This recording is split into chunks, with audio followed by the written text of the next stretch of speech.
ಓಂ ಶ್ರೀ ಪರಮಾತ್ಮನೇ ನಮಃ. ಅಥ ಪ್ರಥಮೋಧ್ಯಾಯಃ.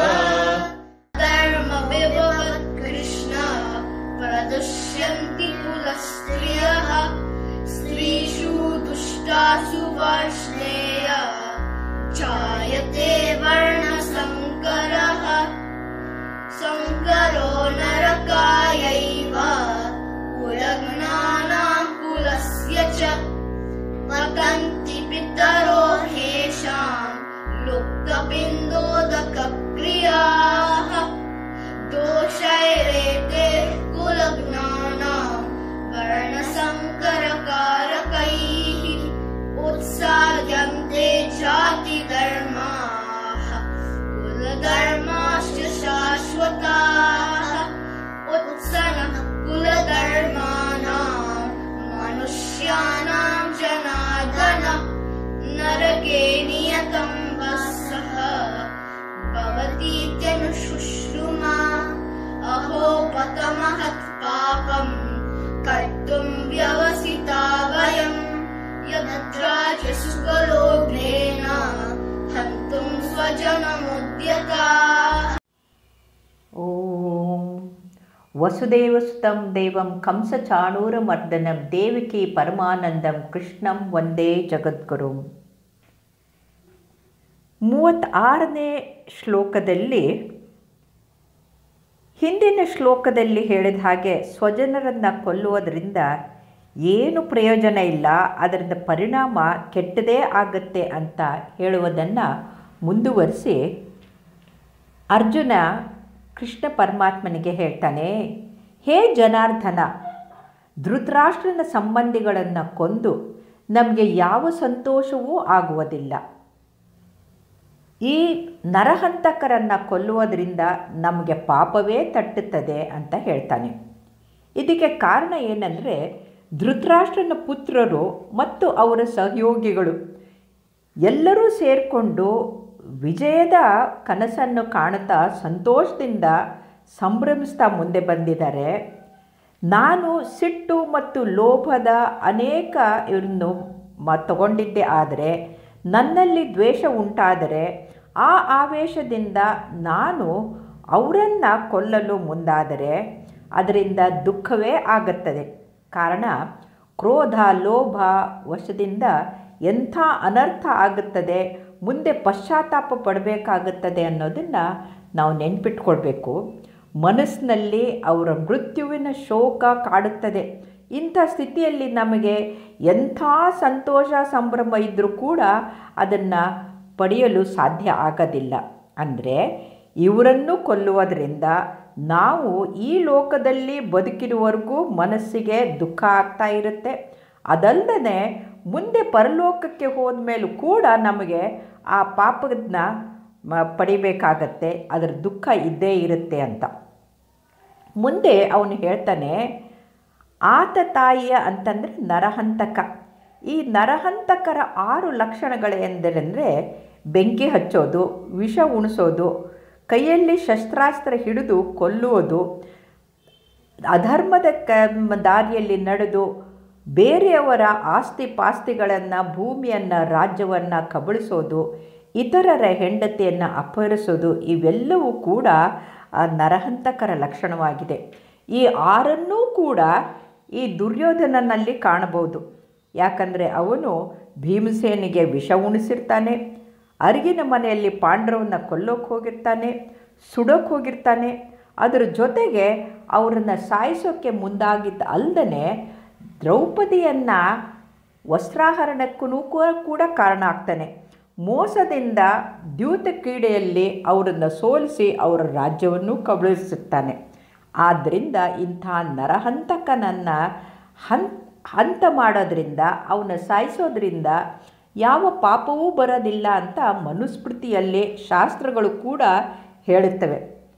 ಆದರೆ ಇಂಥ ಕೊಲ್ಲುವ ಕ್ರಿಯೆ ಇದೆಯಲ್ಲ, ಅದು ಶಾಸ್ತ್ರಕ್ಕೆ ಸರಿಯಲ್ಲ ಅಂತ. ಅವರು ತಪ್ಪು ಮಾಡಿದರು ಅಂತ ನಾವು ಕೊಲ್ಲೋಕೆ ಹೋದರೆ ಅದು ಅಹಿಂಸಾ ಪರಮೋ ಧರ್ಮ ಅನ್ನುವ ಈ ಅದಕ್ಕೆ ಅನುಗುಣವಾಗಿ ಇರೋದಿಲ್ಲ, ಅದು ತದ್ವಿರುದ್ಧವಾಗಿರೋದ್ರಿಂದ ಅದು ಸರಿಯಲ್ಲ ಅಂತ ಅರ್ಜುನ ಮುಂದೆ ತನ್ನ ಪ್ರಶ್ನೆಯನ್ನು ಹಾಕ್ತಾನೆ. ಕ್ರೋಧಕ್ಕೆ ಲೋಭಕ್ಕೆ ವಶನಾಗಿ ಕುಟುಂಬದವರ ಹಿಂಸೆ ಕಾರ್ಯ ಮಾಡಿದರೆ ಏನು ಪ್ರಯೋಜನ, ಯಾಕೆ ಮಾಡಬೇಕು ಅನ್ನೋ ಪ್ರಶ್ನೆಯನ್ನು ಅವನು ಕೇಳ್ತಾನೆ.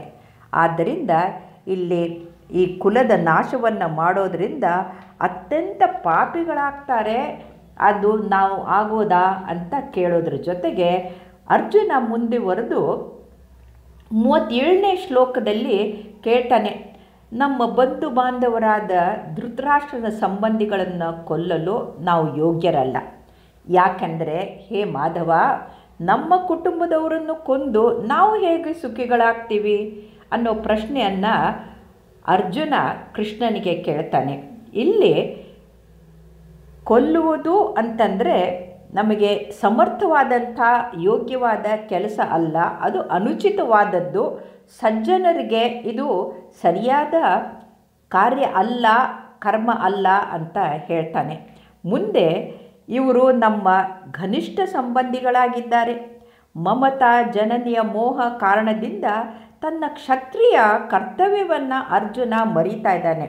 ಯಾಕಂತಂದರೆ ಯಾವಾಗ ಮೋಹ ಅನ್ನೋದು ನಮಗೆ ಮಾಯೆಯಾಗಿ ಕಾಡುತ್ತೋ ಆವಾಗ ನಮ್ಮ ಕಣ್ಣು ಮಂಜಾಗತ್ತೆ, ವಿಚಾರ ಶಕ್ತಿ ಕುಂಠಿತ ಆಗತ್ತೆ, ಆವಾಗ ನಮ್ಮ ಕರ್ತವ್ಯದ ಅರಿವು ಮರೆಯಾಗತ್ತೆ. ಆದ್ದರಿಂದ ಮುಂದೆ 38, 39ನೇ ಶ್ಲೋಕದಲ್ಲಿ ಅವನು ಹೇಳ್ತಾನೆ, ಒಂದು ವೇಳೆ ಲೋಭದ ಕಾರಣ ವಿವೇಕ ವಿಚಾರಗಳನ್ನು ಲುಪ್ತವಾಗಿ ಹೋಗಿ ನಾವು ದುರ್ಯೋಧನಾದಿಗಳನ್ನು ಕುಲನಾಶ ಮಾಡೋದಕ್ಕೆ ಮುಂದಾದರೆ ಅದರಿಂದ ಉಂಟಾಗುವಂಥ ದ್ವೇಷ ಇದೆಯಲ್ಲ, ಅದು ಒಳ್ಳೆಯದಲ್ಲ, ಅದು ಪಾಪಕ್ಕೆ ಎಡೆ ಮಾಡುತ್ತೆ. ಹೇ ಜನಾರ್ದನ, ಕುಲನಾಶ ಮಾಡುವುದರಿಂದ ಉಂಟಾಗುವ ದೋಷವನ್ನು ಸರಿಯಾಗಿ ತಿಳಿದವರು ನಾವುಗಳು ಇಂಥ ಪಾಪದಿಂದ ನಿವೃತ್ತರಾಗಬೇಕೇ ಹೊರತಾಗಿ ಅಂಥ ಪಾಪದ ಕೆಲಸವನ್ನು ನಾವು ಮಾಡಬಾರ್ದು ಅಂತ ಹೇಳ್ತಾನೆ. ಯುದ್ಧದ ಸಮಯ, ಸಂಪತ್ತು, ಶಕ್ತಿ ನಾಶವಾಗುತ್ತದೆ. ಬಗೆ ಬಗೆಯ ಚಿಂತೆಗಳು, ಆಪತ್ತುಗಳು ಬಂದು ಒಡ್ಡುತ್ತೆ. ಇದರಿಂದ ವೈಮನಸ್ಯ, ಮನೋಮಾಲಿನ್ಯ ಹೆಚ್ಚಾಗುತ್ತೆ. ಆದ್ದರಿಂದ ಇಂಥ ಯುದ್ಧಕ್ಕೆ ನಾವು ಮುಂದಾಗುವುದರ ಬದಲು ನಾವು ಅದರಿಂದ ದೂರ ಇರೋದೇ ಒಳ್ಳೆಯದು ಅಂತ ಹೇಳ್ತಾನೆ. ಜನಾರ್ದನ, ಈ ದುರ್ಯೋಧನನು ತನ್ನ ಕೆಟ್ಟ ಕೆಲಸದಿಂದ, ದ್ವೇಷದಿಂದ ದೋಷಪೂರಿತನಾಗಿ ಮಿತ್ರದ್ರೋಹಿಯಾಗಿದ್ದಾನೆ, ಕುಲದ್ರೋಹಿ ಕೂಡ ಆಗಿದ್ದಾನೆ. ಆದರೆ ಇಲ್ಲಿ ಅರ್ಜುನನ ದೃಷ್ಟಿ ದುರ್ಯೋಧನನ ಕಡೆಗೆ ಅವನು ಮಾಡಿರೋ ಕೆಟ್ಟ ಕೆಲಸಕ್ಕಿಂತ ತಾನು ಮಾಡಬಾರ್ದು ಅನ್ನೋ ಕಡೆಗೆ ಹೆಚ್ಚಾಗಿದೆ. ಹಾಗಾಗಿ ಅವನು ಹೇಳ್ತಾನೆ, ಲೋಭದಿಂದ ಸ್ವತಃ ಕುಟುಂಬದವರನ್ನು ಸಾಯಿಸಲು ಮುಂದಾದಂಥ ಈ ದುರ್ಯೋಧನನ ದೋಷವನ್ನು ಮರೆತು ಇವನು ತಾನು ಇಂಥ ಕೆಲಸ ಮಾಡಬಾರ್ದು ಅನ್ನೋ ಕಡೆಗೆ ಹೆಚ್ಚು ಗಮನ ಕೊಡ್ತಾ ಇದ್ದಾನೆ. ಹಾಗಾಗಿ ಅರ್ಜುನನಿಗೆ ದುರ್ಯೋಧನನ ದೋಷ ಕಾಣುವುದಕ್ಕಿಂತ ಹೆಚ್ಚಾಗಿ ತನ್ನಲ್ಲಿ ಒಳ್ಳೆತನ ಇದೆ, ತಾವು ಒಳ್ಳೆಯವರು ಅನ್ನೋ ಅಭಿಮಾನ ಹೆಚ್ಚಾಗಿದೆ. ಆದ್ದರಿಂದ ಅವನಿಗೆ ಮೋಹರೂಪಿ ದೋಷ ಇರೋದರಿಂದ ಅವನು ತಾನು ಉತ್ತಮನು, ದುರ್ಯೋಧನನು ಕೆಟ್ಟವನು ಅನ್ನೋ ಭಾವನೆ ಹೆಚ್ಚಾಗಿ ಕಾಡ್ತಾ ಇದೆ. ಇನ್ನು 40ನೇ ಶ್ಲೋಕದಲ್ಲಿ ಕ್ಷುಲ್ಲಕವಾದಂಥ ಸದಾಕಾಲ ನಡೆಯುವಂಥ ಈ ಕುಲಧರ್ಮವನ್ನು ನಾಶ ಮಾಡುವಂಥ ಅಧರ್ಮದ ಕೆಲಸವನ್ನು ನಾವು ಮಾಡೋದು ಸರಿಯಲ್ಲ. ಧರ್ಮ ನಾಶ ಆಗುತ್ತೆ, ಇದರಿಂದ ಸಮಸ್ತ ಕುಲಕ್ಕೆ ಅದು ಒಂದು ಅಧರ್ಮದಲ್ಲಿ ನಾವು ಅದನ್ನು ತಳ್ಳಿದ ಹಾಗೆ ಆಗುತ್ತೆ ಅಂತ ಅವನು ಹೇಳ್ತಾನೆ. ಕಾರಣ ಏನಂದರೆ, ಕುಲದಲ್ಲಿ ಪವಿತ್ರವಾದ ಮರ್ಯಾದೆಯಾದ ಆಚರಣೆಗಳನ್ನು ನಡೆಸ್ಕೊಂಡು ಬಂದಿರ್ತೀವಿ.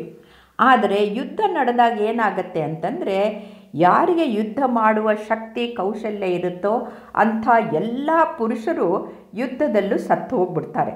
ಆವಾಗ ಯುದ್ಧ ಮಾಡೋಕ್ಕಾಗದೇ ಇರುವಂಥ ವೃದ್ಧರು, ಬಾಲಕರು, ಮಕ್ಕಳು, ಮಹಿಳೆಯರು ಮಾತ್ರ ಉಳಿತಾರೆ. ಹಾಗಾಗಿ ಅವರು ಉಳಿದಾಗ ಅವರಿಗೆ ಪೋಷಣೆ ಮತ್ತು ಸಂರಕ್ಷಣೆ ಕೊಡುವಂಥ ಪುರುಷರೇ ಸತ್ತು ಹೋಗಿರೋದ್ರಿಂದ ಅವರಿಗೆ ಸರಿಯಾದ ಶಿಕ್ಷಣವೂ ಸಿಕ್ಕೋದಿಲ್ಲ, ಶಿಸ್ತೂ ಸಿಕ್ಕೋದಿಲ್ಲ, ಅವರ ಮೇಲೆ ಶಾಸನ ಮಾಡುವವರು ಯಾರೂ ಇರೋದಿಲ್ಲ. ಇಂಥ ಸಮಯದಲ್ಲಿ ಅವರು ಮಾಡಬೇಕಾದದ್ದನ್ನು ಮಾಡದೆ ಸ್ವೇಚ್ಛಾಚಾರದಿಂದ ಮಾಡಬಾರದ್ದನ್ನೆಲ್ಲ ಮಾಡ್ತಾ ಹೋಗ್ತಾರೆ. ಹಾಗಾಗಿ ಯುದ್ಧ ಮಾಡಿ ಯುವಕರನ್ನು ಸಾಯಿಸೋದ್ರಿಂದ ಎಲ್ಲೆಲ್ಲೂ ಕೂಡ ಅಧರ್ಮ ಹರಡುತ್ತೆ ಅಂತ ಅರ್ಜುನ ಕೃಷ್ಣನಿಗೆ ಕೇಳ್ತಾ ಇದ್ದಾನೆ. ಹಾಗಾಗಿ